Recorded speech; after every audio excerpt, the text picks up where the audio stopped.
about being the disruptive leader in what we call asset tracking, asset performance, and asset health. And when you have that architecture, which is just a very obvious, simple setup, suddenly the vendors collapse and it becomes like this, well, where did everyone go? I thought there were 377 companies in this ecosystem. Right. And there are other people in this space, but I think that's, to me, if I'm trying to figure out, well, who should I call, then clearly you've got to be on the list. We shipped 1 million beacons in the prior 12 months. Mm-hmm. And assume that we've shipped several times that. People real-time view of where everything is. People, correct. Tools, raw materials, finished product. And this is, I mean, for manufacturing, to me, this is just a profound, huge leap forward in being able to be more efficient and to do a whole bunch of really interesting things.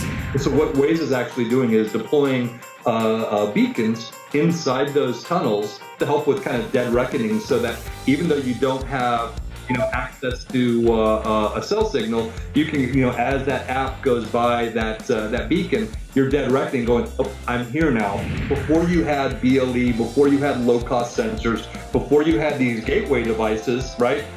There'd be no way to go monitor all 100 or 1,000 motors, right? Because you're listening to The Hitchhiker's Guide to the Ecosystem with Steve Statler. Hello and welcome to The Hitchhiker's Guide to the Ecosystem. My name is Steve Statler of Statler Consulting, and you've joined our podcast for location-aware solution designers. Please subscribe and send us any questions that you have or anyone that you want us to interview. This week, we are interviewing the Chief Operating Officer of BluVision, John Saylor. So, John, welcome to the show. Hey, thanks, Steve. I am really pleased to get you guys on board. What you are doing is close to my own heart at the moment. I think you guys have really led the way in terms of beacons in the industrial Internet of Things for manufacturing, asset tracking. So this is a hot area. We're seeing other great companies start to gravitate in this direction. And I think there's a good reason for it. It's an area where there's just a great ROI for customers. So we can help our customers make money with this technology. And also, if you're in the business of making beacons, then it's a great way of selling lots of beacons. So it's very timely. What I would like to cover with you is let's talk about manufacturing and industrial IoT kind of use cases. Love to hear whatever you can say about what you've been doing with Google, with Waze. That's kind of fascinating, and I think it's very helpful for all of us in the industry to be able to point to that. And you've recently been acquired, so we'll talk about the acquisition. But before we go into all of that, can you just explain a little bit about what you do at BluVision? Sure. So my role at BluVision, I as you mentioned, I'm the Chief Operating Officer, and really my focus is kind of threefold. One is driving revenue in the company. The second is, which goes hand in hand, which is kind of the branding and the positioning within the industry. The marketing, product marketing. And the third is all the fulfillment and distribution. So I kind of run the first half, or I guess the front half of the company, as we would say, and then our CTO, Matt Johnson, runs the back half of the company, and then we roll up into our CEO and founder, Jimmy Buckheim. Yeah, I met Jimmy, I think it was at a Bluetooth conference ages ago, in the days when the beacon vendors were hardly ever mentioned, and now we're just kind of a regular staple of that conference. In fact, I'm going to be moderating a panel at the next Bluetooth conference coming up in March, Santa Clara Convention Center. We're going to be talking about venues. And of course, you do have beacons in venues. You've got customers that are airports. Yep. What I would like to do is kind of help people figure out where BluVision fits versus everyone else. I was just looking at Proxbook before we got on, 377 vendors in that database of companies in our space. And obviously, what I do regularly is I kind of promote the book that Beacon Technologies, which I wrote with a dozen other folks that specialize in this area. And BluVision is actually listed in my list of notable vendors, and we have a bunch of criteria that helps people sift through who does what. Right. tell us, what is it that distinguishes BluVision from some of those other hundreds of vendors in this space? Our strategy is, we're about being the disruptive leader in what we call asset tracking, asset performance, and asset health. And so really focusing on industrial and workplace environments. Tangentially, we do some things in retail. We do some things in healthcare, but primarily through partners.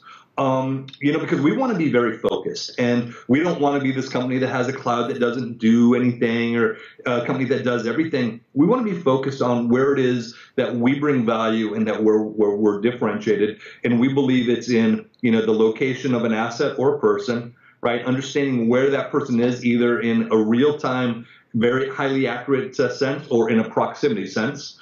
We want to be, our beacons all have sensors on them, ambient light, calibrated temperature, 3-axis accelerometer, and magnetometer. And so not only can we, send out BLE signals, to interact with an iPhone or an Android phone, but we're actually able to send payload type of data. And so by sending that payload type of data, that's why we're able to do, location. And that's why we're able to do, health. And for us, like, health could be understanding the vibration of a motor and understanding the temperature of that motor. So if we understand the vibration at a very high hertz rate and we understand the temperature at a very calibrated, accurately calibrated rate, we can start to understand what's the health of that motor. Okay. Right. And since we also have these, sensors, we can track things like how many times the door opens in a cooler, whether it's an ice cream cooler, a soda cooler, or anything else. So we can start to approximate how many, how many times how many times is that cooler vending product versus how many times is that cooler being restocked, right? So there's a lot of examples that kind of through our ecosystem that we can go support, but it still always comes back to asset location, asset performance, and asset health. And again, in industrial and workplace environments. I think that's a good summary. And actually, I think people may still be saying, well, okay, that's just where they've decided to focus. But there are real product implications of what you just said. And it really came home to me. I was doing one of our clients is a manufacturer, and Sure. They want to track pallets in Sure. in the manufacturing floor. And I'm Sure. like, well, there's hundreds of choices. We're going to have to spend a bunch of time sifting through these. And actually, there aren't hundreds of choices, because as soon as you take we're not going to attach a smartphone to every pallet. That would be ridiculous. What we're going to do is, here's one of your beacons. So we might attach one of these. And then the receiver that we put is not going to be a phone either, which generally a lot of these algorithms that are focused on finding someone in an airport, you're basically tracking that phone, and you're using the phone to calculate the location. And in this case, I've got one of your BlueFi receivers. Yeah, you do. You're basically going to be using one of these and one of these, and there's no phone involved in it at all. And when you have that architecture, which is just a very obvious, simple setup, suddenly the vendors collapse and it becomes like this, well, where did everyone go? I thought there were 377 companies in this ecosystem. Right. And there are other people in this space, but I think that's, to me, if I'm trying to figure out, well, who should I call, then clearly you've got to be on the list, because you guys have had these receivers for some time. Tell us a little bit about the history, and I've got another one of your products here, which Jimmy gave me, which is one of these stick and find things. Okay. What's the relationship between BluVision and stick and find? Well, first off, Steve, I got to tell you that I love that you brought your own props. And I'll talk about the BlueFis as well, because this is actually, we call these the eyes and the ears of our solution, and I'll go into that. Yeah. But to answer your question, stick and find was really kind of, if you think about the ecosystem of people trying to track their keys or their pets or anything else, and there are a couple companies out there today that do that, and it's very much of a B2C product. Stick and Find was actually the first company that actually had the capability to do B2C tracking. And basically the founder, Jimmy and his partners, they in 2012, I believe, crowdfunded, Stick and Find. And, basically with that context in mind, just the ability to go track keys, track your dog, track your cat, track, whatever you want to go track, your phone or your remote control, and really using a smartphone app, in conjunction with that beacon to be able to go find that product. And so, in 2014, I think what those guys realized is while this B2C market's interesting, there's a huge amount of applicability of using BLE to go track items in more of a B2B environment. And so really they switched focus and basically started, BluVision to go and solve these very difficult, highly scalable B2B problems. So for us today, Stick and Find really is still, and we do have some customers that continue to buy that form factor, but for us today, it's really more of a form factor, a small beacon form factor, as opposed to a company focusing on B2C. Yeah, it makes sense. So basically more margins potentially in enterprise solutions, but you were doing the first high volume asset tracking use case, and it's still the one that we use. If you're sort of meeting someone for the first time who thinks about Bluetooth and headsets, then it's a great way of getting people to kind of wrap their heads around it. So it's kind of, I understand the logical progression. Sure. Can you give us a sense of how big you guys are? I know you just got bought. We'll talk about that in a minute. But how large is the company? People, beacons, ship, that sort of thing. What can you say? Yeah, I can certainly talk around a couple of those dimensions. First off, if you go to our corporate LinkedIn page today, you'll see that we have job openings for probably 10 people. So we are, up until the acquisition by HID, which is such a great fit for us and a lot of synergies, up until that point, it was a bootstrapped company that was really funded based on some of the Stick and Find profits, as well as some of our large customers, such as Google, such as Coca-Cola. But we were that startup. So we, again, 20, 30 people. Very much of a development-oriented company, again, and this is kind of an interesting story in the fact that, Jimmy basically, again, I think, in retrospect, it was clearly the right way to go. Hired up just an incredible staff of smart engineers around location, around cloud, around hardware, and that's kind of where those, a lot of those first 20, 25, 30 people came from. Then as we rolled into 2015, we launched our first RTLS product, and we launched it at CES last year. And at that point, we really started then to start hiring salespeople. So right now we're still in that 20 to 30 range. We expect that, given the growth that we're expecting, we'll probably be double that by the end of this year. So I think that, and it still will always be a very technology-oriented company, really to go support this roadmap into the future. Because I think,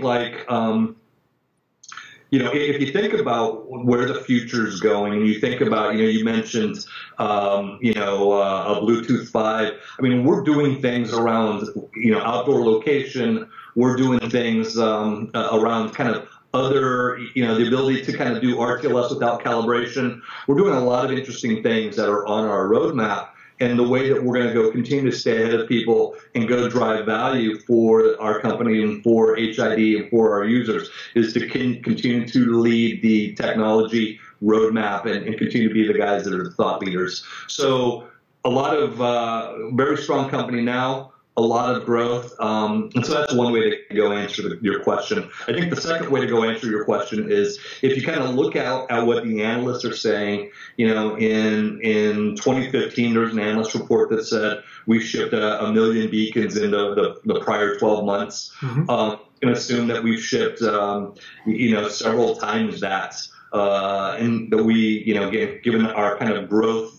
Organically, as well as our growth through HID, you could probably assume that our expectations are a lot of hardware and a lot of SaaS services being delivered in 2017 and beyond.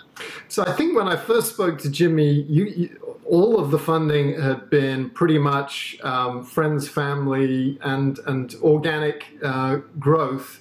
And he was kind of musing about whether to do a funding round. Did you guys ever do that? Did you ever go out and raise a bunch of capital? No. So, again, if you got kind of look maybe 12 months ago, we knew that, we now had a product direction with RTLS. We had a couple of great customers. And so we were kind of at that point that said, what is the right way for BluVision to grow? And so we did talk to several of the VCs, and several of them that you would probably know. We also talked to a lot of the large corporations, kind of a lot of the large SIs and a lot of the large technology providers. And, we as a company made the decision probably in June of last year that we thought the right way for us to go grow was not going through an A round, B round, C round type of environment, but really to go find the right acquirer for us that A, had synergies from a product perspective, B, had, a global sales and distribution channel, and C, had kind of global support. And so as we looked at our options, we clearly thought that, going down that route of being acquired was the right one for us, because our goal was never to go and cash out. Our goal was never to, be this niche provider. Our goal was and continues to be the leader in disruptive next generation RTLS solutions. And so, we went through the process that most companies who are looking to be acquired go through. We got to, let's say, late summer, early fall last year, and kind of all the opportunities we had to be acquired, we just thought HID was just such a great choice for us. Again, for the reasons I mentioned, a lot of product synergies, both from a ID technology perspective as well as from a access control perspective. Great global brand, great global presence, sales, distribution, and support. And so it became a no-brainer for us. So they've got a big sales force. How big is their sales force? So their sales force and their sales methodology, I think, is a lot through channels and bars. Okay. That's very much what our sales strategy as well is, because if you think about what we do and you think about our ecosystem of BlueFies and beacons and our cloud, there's a lot of different use cases, in manufacturing, in, workplace environments, in distribution, transportation, as well as in healthcare and retail. And so the beauty of BluVision is our ecosystem and our infrastructure can go support all of these environments. And so, working, I was just saying, so working with, bars and channels who might want to go do, kind of specific rules, specific UI, specific data structures for that vertical makes a lot of sense. So we do have a direct sales team that we're growing. That direct sales team, though, is really focusing on a handful of strategic clients. And really, we're starting to work with a lot of channels, bars, resellers who are basically either reselling or, again, kind of developing on top of our solutions to go support a specific market need.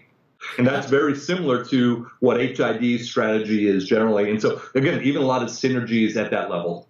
So what would a channel partner, what do HID's channel partners sell at the moment? It's access control. So these are the RFID cards and the readers and that stuff?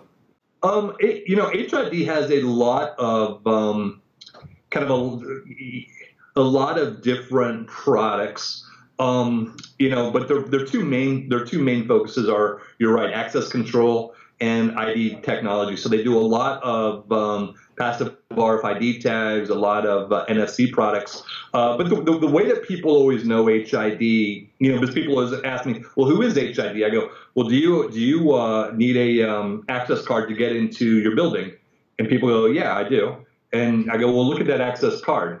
Maybe some of the time it's HID, right? And even in where BluVision's located, in the building where we have space, to get in our building, we need HID access control. So that's how everybody knows HID. HID is doing some very interesting things, though, around trusted tags, and just ID technologies in general. So should we expect to see a lot of product integration between what they do and what you do? I think that's the expectation. Okay. And did they already have tags that had Bluetooth in? Because I think you've got both, haven't you? You've got tags with Bluetooth and RFID, or no? Well, so if you think about, and just so you know, I brought my own props as well. All right. You'd hope I would have some, right? If you think about this card, so this card has both a a little HID logo as well as a BluVision logo. Yeah. But we actually manufacture this card, and this card basically for us is very similar to one of our beacons. Yeah. It does BLE, it's IP67 waterproof, it has accelerometer, magnetometer, ambient light and temperature in it. What we don't have is we don't have an NFC or an RFID chip in here. So what we actually did, even before HID acquired us, is we started working with HID so that we could put one of their I-Class or COS, what they call a disc, in here. And so this badge can be dual purpose. This badge can get you into the door, through an HID access control. But then once you're in that door, it can go through that proximity location or that RTLS inside that building. Okay, or a factory floor. It could be used for safety. Am I in a zone near a dangerous machine where I haven't been trained to operate and stuff? Absolutely, absolutely. So you've used RFID a few times. Many people will know what that means, but many won't. Can you give us a quick definition? It's not RFID. RTLS. Give us. Yeah. Well, RTLS, right? It's one of those things where one of these days you'll get that press release from Webster's Dictionary saying that they included RTLS in their definitions. I mean, the literal definition is real-time location services, right? Or real-time location system, depending on who you talk to. Mm-hmm. But it's funny because a lot of people, when you talk about RTLS, a lot of people assume that RFID is RTLS. The way that we look at RTLS is the notion of understanding in real time where a person or an asset, right? Someone that either an asset that has a beacon or a person that's wearing an ID card, where they are in real time. And for us, that translates into latitude, longitude. What's the true latitude and longitude of that thing? And for us, we can get down to a meter or sub 1 meter of RTLS. That's how we look at it. But again, a lot of people group RFID as an RTLS product, where for me, I go, well, that's really not RTLS. What RFID does is it will let you know if someone passes, through a choke point, passed by an antenna, a reader, etc. Yeah, that's a good explanation, and I think it's actually what we're offering in the industrial manufacturing area is quite profound, because up until now, I mean, there's obviously a lot of different technologies, so I'm going to generalize. But generally speaking, if you wanted to know where the pallets were in a warehouse, you'd have to have someone going around with a scanner, or you'd have to have choke points that would measure the movement of people. And if you are asking people to scan something, sometimes they don't, so stuff gets lost. Whereas what we can do with Bluetooth beacon-enabled RFID is give people real-time view of where everything is. People, correct, tools, raw materials, finished product. And this is, I mean, for manufacturing, to me, this is just a profound, huge leap forward in being able to be more efficient and to do a whole bunch of really interesting things. There's regulatory, compliance, safety. And so I think we're starting to see some early adopters.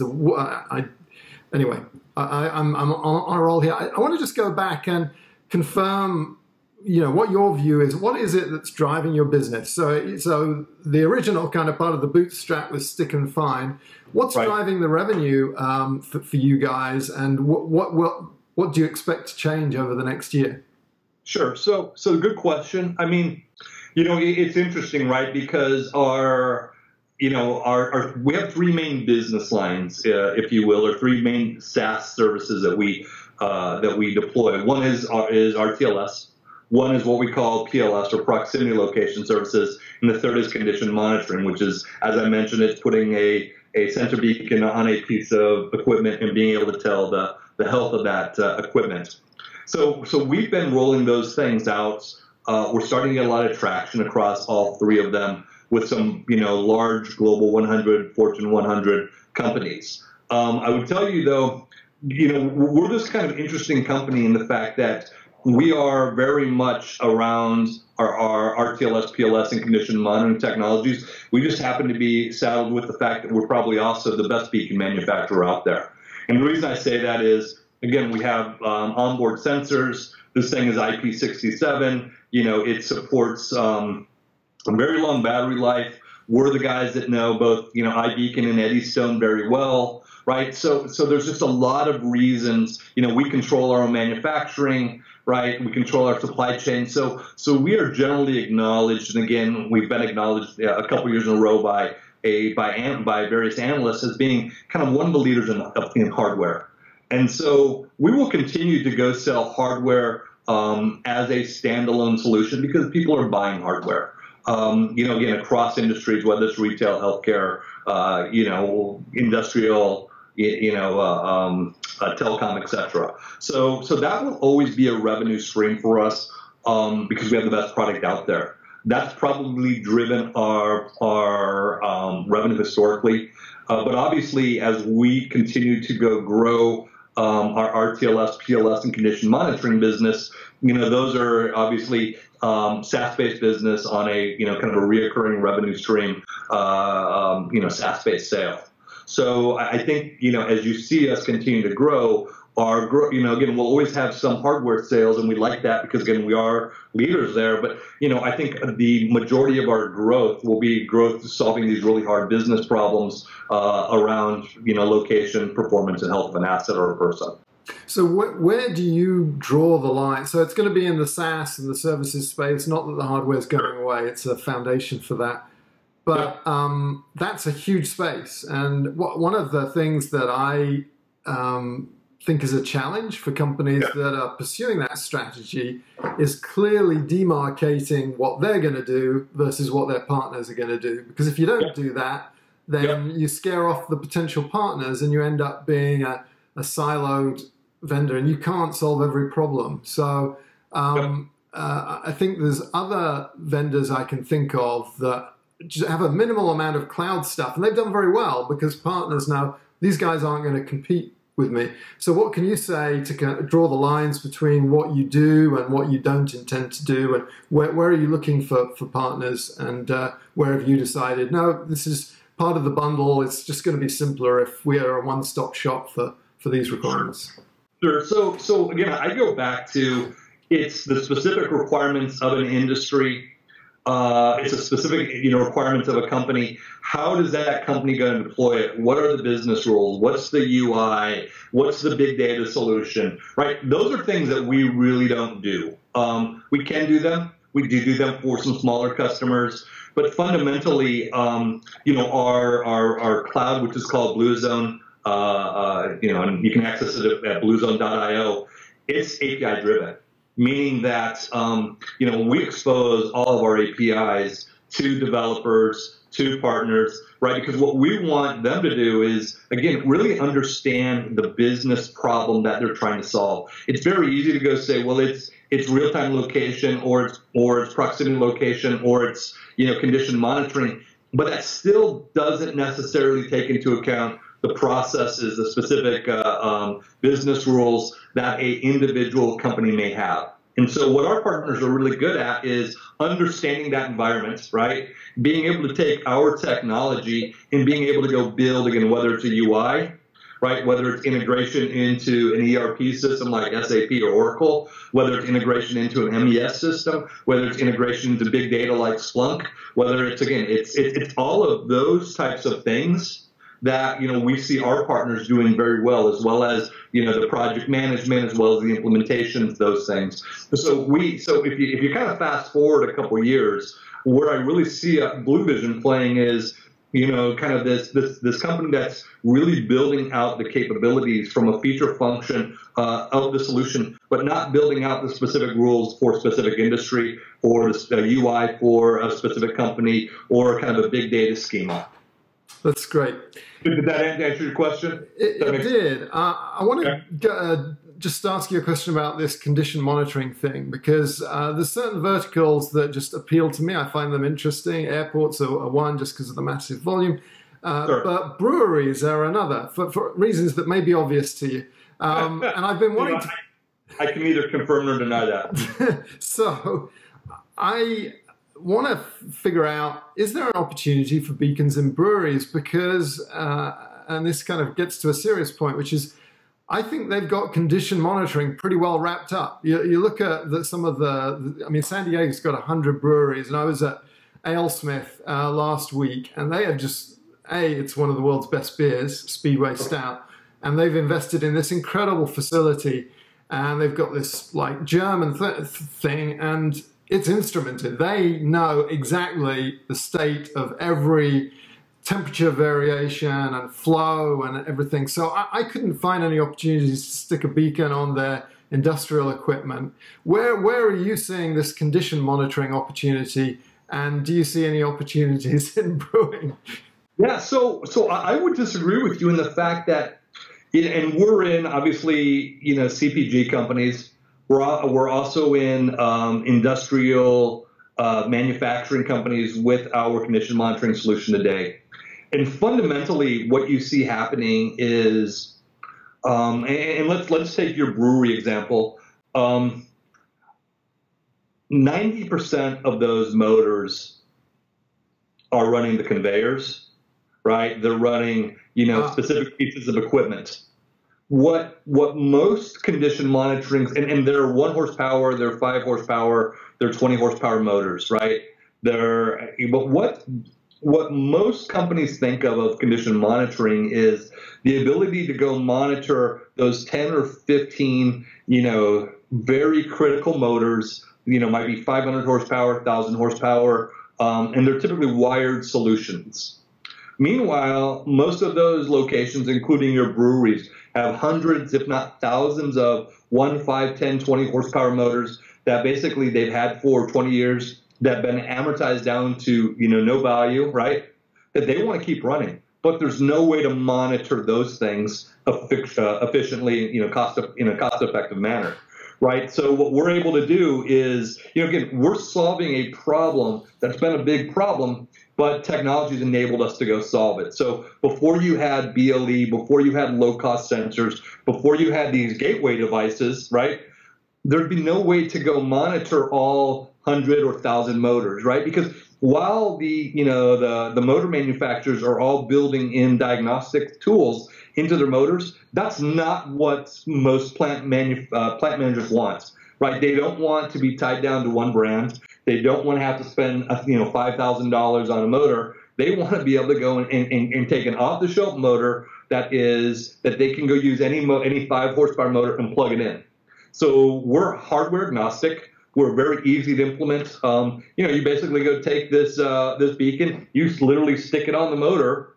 That beacon then is already, that's that vibration and temperature information basically is being transmitted to our cloud, through our BluFies. So very little infrastructure. Literally within a matter of 1 to 2 days, you can have an entire factory set up to monitor those 1, 5, 10, 20 horsepower motors. Okay, that makes sense. So especially if you've got a legacy, if you've got commodity kit there, then that's a sweet spot. And I think there's a powerful message in terms of being cost-effective, allowing people to be independent of their established independence and not get sucked into buying an overpriced motor because it's got a bunch of proprietary monitoring in it.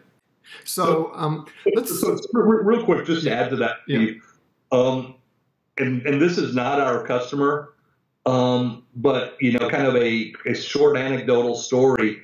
One of the large transportation companies, again, has 5,000-10,000 motors.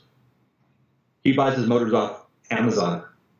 He buys his motors off eBay, right? Because again, his thing isn't I don't want the fanciest thing out there. I want the lowest cost motor out there that is going to go solve my problem. Mm-hmm.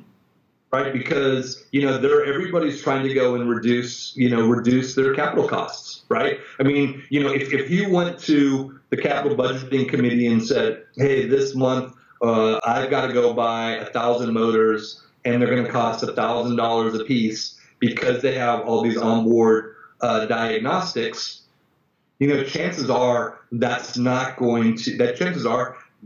is the procurement guys, the contract guys are going to go have a hard look as to whether that's what he really needs. Okay. Right. What they, because again, what they really want is lowest price motor, and the ability to go understand, how to go and monitor the condition of that motor. And that typically is going to be, this type of solution. Very good. Well, real quick, as we've got so many questions I want to ask you, and we're running short on time, but tell us what you name drop Coke, which is fantastic. What generally are soft drink manufacturers using beacons for? Yeah, so I mean, when you think about soft drink manufacturers, what you're really talking about is a global supply chain, right? You're talking about the notion of the manufacturing, you're talking about the notion of the distribution, you're talking about, the consumer-facing capabilities, right? All of those things, there's hundreds of use cases. And so what we're seeing, and it's not just from Coke, it's from kind of all of those CPG guys, it's the notion of being able to understand, are there, manufacturing lines working? Do they have problems with their motors? Where's the product? Is it, is it in the warehouse? Is it not in the warehouse? What's the transportation look like from a cold chain perspective, right? Again, if you think about what we do, since this does accurate temperature to 0.2 degrees Celsius, if you think about in the United States, you've got the Safe Food Transportation Act, meaning that cold food manufacturers need to be able to go have an audit trail of the temperature of that food throughout the supply chain. You can go put one of these on a pallet, and you can understand, you can monitor that temperature all the way through that supply chain. Then when you think about the distribution, whether it's through a cooler, whether it's at retail, you can start thinking about things like what's the health of that cooler. You can start to think about the classic retail use case of proximity marketing and consumer engagement. So I look at the CPG guys as just being one very complex supply chain with a lot of different use cases. And I think if you talk to 4 or 5 of those CPG guys, they may all have different starting points. But I think, like manufacturing in whole, they're all very interested in how they can go deploy this very low-cost technology, right, to go solve some of these very expensive problems. You mentioned proximity. We've been talking about location. Help us draw a distinction between those two things, presence, proximity versus location, and how is your business addressing those? Are you seeing people, is there a big demand for location, or is basically presence and proximity good enough? Yeah, good question. I think the market itself is trying to figure that out, and companies themselves are trying to figure it out. We often get companies coming in and we go, what type of accuracy are you looking for? And fundamentally, everybody says, I want 1 meter accuracy. Yeah. Right. And the reality is in most environments, you don't need 1 meter accuracy. There clearly are some that you do. But for instance, if you work with a airline or, airplane manufacturer, right? They have maybe a dozen repair hangars back to back to back to back. And each one of those hangars may go and be able to support, different airframes, right? Whether it's different airframes within the same family or different airframes from different manufacturers. Each of those airframes takes different scaffoldings, take different ladders, take different, torque converters, torque wrenches, what have you. And the problem is when you're thinking about a situation where you've got all of these hangars, over a let's say 20 to 40 acre property, it's not about understanding, is that ladder here, or is it here, like from a 1 to 2 meter difference. It's about where is that ladder right between these hangars. Yeah. So in that case, you're actually talking about maybe 5-10 meter accuracy is good enough, because once I know where it is, chances are, because it's a ladder or scaffolding, I'm going to say, oh, there's that ladder. Yeah. So I think that's the first thing is within RTLS itself, I don't necessarily know that people need 1 meter accuracy, even though we can go supply that in most, I don't know whether they need that in most use cases, even though we can supply that. So that's thing number 1, kind of the accuracy of RTLS. Thing number 2, which was your question, RTLS versus PLS. And, if I think about PLS, I think about, historically RFID, right? Again, the notion of walking through a door, right, and having kind of the infrastructure for RTLS around that door, the readers and the antennas, etc. And you said PLS. What does PLS stand for? So proximity location services. Yeah. So what we do, and it kind of gets back to our hardware, is this BlueFi does a couple things. If I just plug one in to an outlet, and by the way, this is also could be powered over Ethernet, and we also have battery-powered versions. But for this example, let's say I plug this into an outlet. Just this alone, I can go create a bubble around that, and I can then understand if a beacon or a badge gets within that bubble, so enters that bubble or leaves that bubble, right? And so, and I can go trigger alert that says this badge came in that bubble, and that's okay. Or, let's say, Steve, you mentioned the whole notion of, safety and security. Let's say that you aren't, certified to do some operation, so you shouldn't be in that bubble. If your badge gets into that bubble, I can go set an alert that says Steve's not supposed to be in that bubble. Either alert him or alert someone that Steve's in that bubble. And so for us, if I just plug one of these in, I don't have to calibrate it. I can go create that bubble. I can then create that bubble near a door.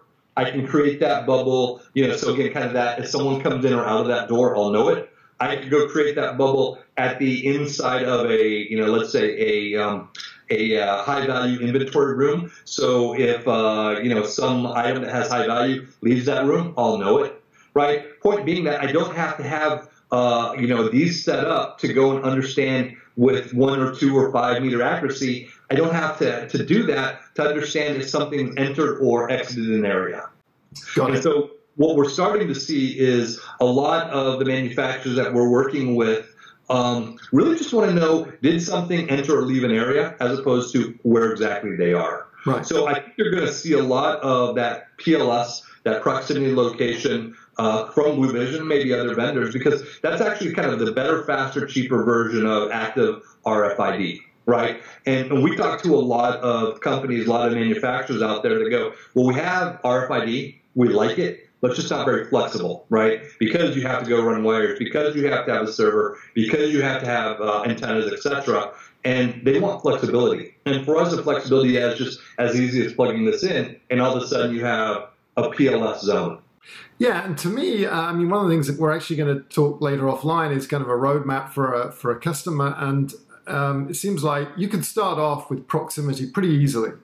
Proximity is not going to give you the X and Y of where someone is, but it will tell you, is worker number 7 at machine B, and you can do that without doing a whole bunch of, and you don't know where machine B is, you just know that the worker's near machine B, and that's all you care about. You don't need to know exactly the X and Y coordinates. So it seems like it's a great step towards this kind of nirvana of knowing the exact coordinate where everything is. And you're using RSSI, right? You're using signal strength as the core of this. Is that correct?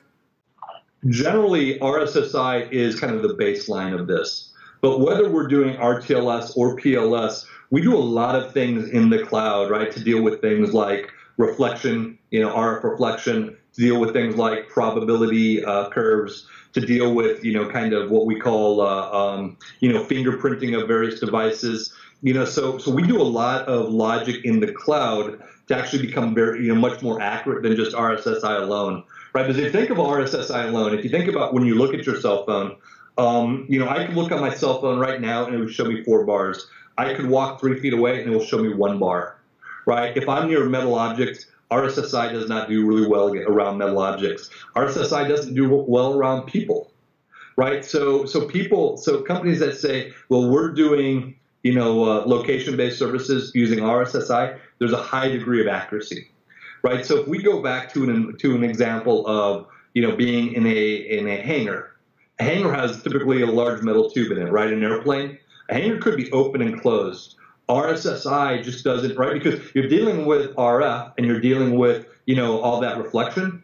RF reflection just doesn't deal well in those environments. So there has to be something more, right? And that kind of, a lot of our secret sauce. That's why fundamentally we don't use, off-the-shelf firmware to go power our beacons, to go power our BlueFis. We wrote our own firmware. We do a lot of things, that typically, BLE does not support from a pure standard perspective. So while RSSI is kind of the baseline, there's got to be a lot more if you want to have any level of accuracy, whether you're doing PLS or RTLS. Okay, so it sounds like you've added some extra layers to look at the signals and maybe filter out stuff that's spurious and that sort of thing. But you're clearly not using angle of arrival, and it doesn't sound like you're using round trip time, because that there's a bunch of infrastructure there that would be more expensive and cumbersome. You're kind of taking the baseline of RSS and you're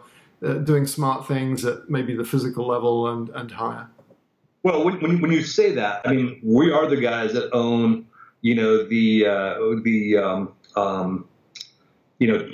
differential time of flight over BLE. So we own that patent, right? So we are doing a lot of complex things. We are very familiar with angle of arrival. What I would tell you is it's not a one size fits all. Right? People that say, well, I do just this, or I just do that, just that. We look at these things in totality, because it's not just one solution that's going to go solve those problems, right? It's kind of the totality. And so we typically run literally up to 20 algorithms, in our BluZone cloud, and this gets more into RTLS than PLS, because again, PLS is more about proximity, where RTLS is clearly more about specific location. But we do just a lot of calculations. And the guys that do just one may work well in one environment or one situation, but probably don't work very well when you have a lot of different, characteristics in an environment. Okay, so maybe some time of flight stuff in there. Yeah, and other stuff. Okay. Very good. So what can you tell us about what you're doing with Waze? I mean, Waze have actually said quite a lot about it. So maybe for people that haven't heard, tell us the scoop. Sure. So Waze, Waze, by the way, is amazing, right? If you use the Waze app, it's amazing.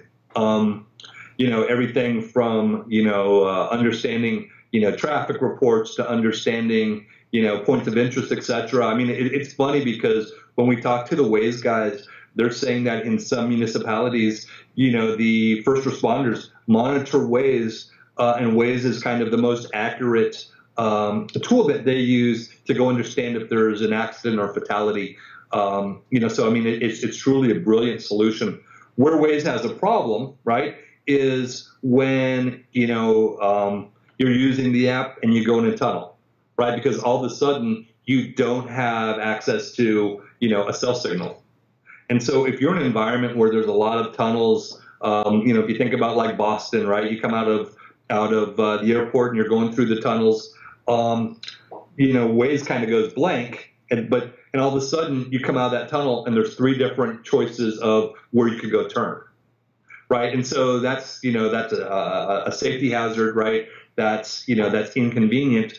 So what Waze is actually doing is deploying beacons inside those tunnels to help with kind of dead reckoning, so that even though you don't have access to a cell signal, you can as that app goes by that beacon, you're dead reckoning, going, oh, I'm here now, right? And so you now can start to show the progression of where you are in that tunnel, which then allows you to understand kind of what's coming up. Got it.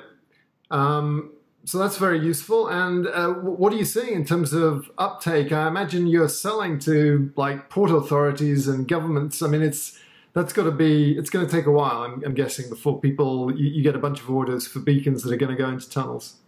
I would just tell you that, anything, with Waze, I would never underestimate their ability to standardize, right? Their abilities to continue to change the game and to get, to get solutions deployed, whether it's, part of a BluVision solution or just what they're doing. Again, if you think about how fast they've grown, and you think about their market share, and you think about just the amazing things that those guys are doing, I would never underestimate how fast they get things to market. Well, that's great. Sounds like more beacons out there in tunnels. And I was looking at the spec, and it looks like this is Eddystone UID. So we're not broadcasting URLs, we're broadcasting numbers. They're not ephemeral. It's not being locked down, so anyone can use them, right? Correct. So that's cool. So that's a platform for other entrepreneurs to figure out other things to do in tunnels, and it's an example of Eddystone actually being deployed, which I'd love to as we wrap up, just give me your thoughts on what you're saying in terms of the split between people using iBeacon and people using the many different Eddystone protocols. Sure. Well, I mean, I think, and I'm not, I'm clearly not the, kind of the expert on that, but, what I will tell you is I think, both Apple and Google will continue to evolve their standards. I will tell you that with what we know about Eddystone and Nearby, we think it has the chance to really change the game. We're excited about what we see and what we hear from Google around it. And we kind of, just think that it's going to help continue to push, the industry and, a rising tide, a rising tide lifts all boats. And so we think that that's good. We continue to believe that Apple will continue to evolve iBeacon. We think that's good. I would tell you that a lot of our business is not necessarily focused on either of those standards, right? Because a lot of our business is focused on industrial payloads. Yeah. So while we like what those guys are doing, we think that just there's amazing innovation coming out of Google and out of Waze, and potential innovation coming out of Apple. For us, we just like the fact that BLE continues to, the use continues to grow, and the speed of innovation continues to grow, which is good for us. So you touched on, and I wasn't sure whether it was kind of a flourish of figure of speech about the future evolution of iBeacon. I mean, we've seen none so far. It's a 1.0 standard, and from a personal perspective, why would Apple do anything more with it? I mean, for Google, Eddystone's potentially something that could drive tens of billions of dollars every year because it makes search better, it makes advertising better, and those are massive businesses. I don't really see what iBeacon does for Apple's business, and I don't see why they would do anything more than what they've done already. I don't know whether they need to do anything more. What would you say to that? I would just tell you that I would be surprised if we don't continue to see innovation out of them. And I agree with you, right? They made Waze when they first came out with the standard, but I would tell you I'd be surprised if they don't continue to innovate. Well, that's food for thought. John Saylor, this has been fascinating. We've got to wrap it up. I completely failed at making this a 20-minute interview, but for those of you who are still watching and listening, thanks so much, and send us your comments, questions, and John, once again, thank you. Hey, thank you. I appreciate you having me on.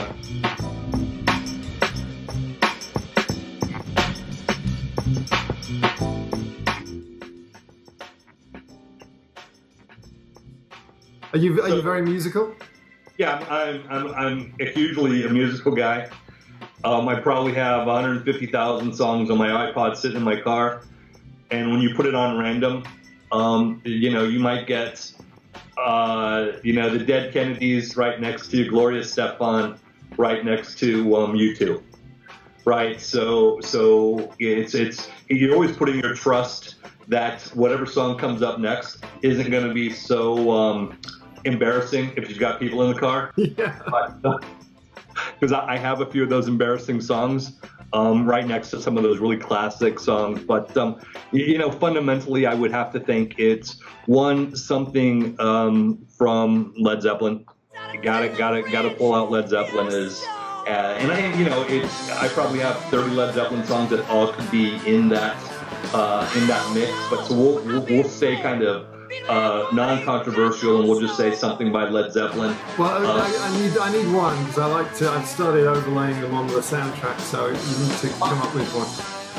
Yeah, I mean, I would probably say then, what would I say?